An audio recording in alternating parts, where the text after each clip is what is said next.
鳥肌だれが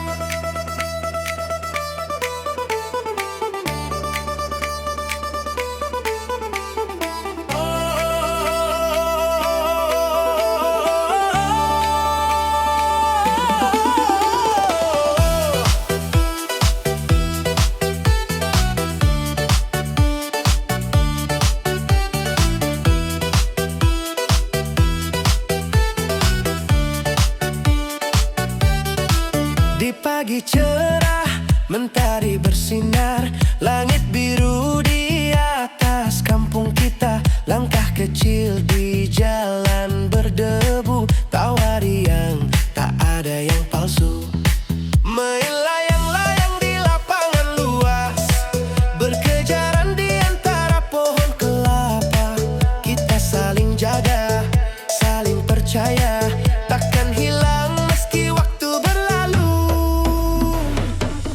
Sahabat sejati di tanah Bima, bermain bersama di bawah cahaya.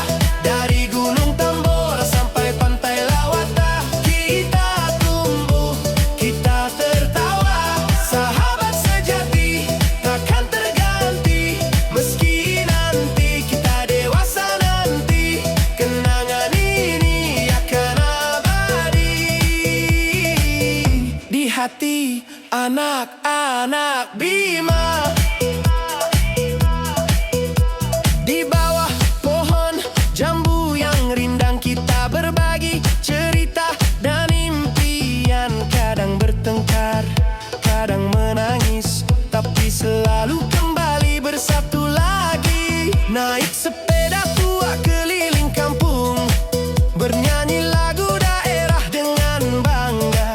Kita belajar arti setia dalam canda dan juga luka.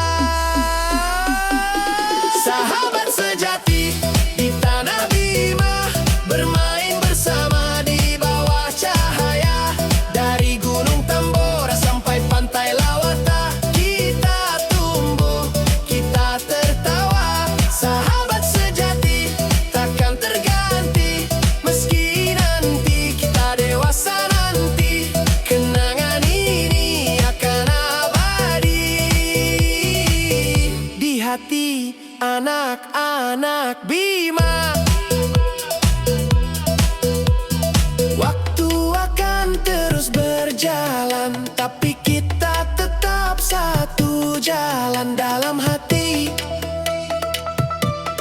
dalam kenangan, kita adalah anak-anak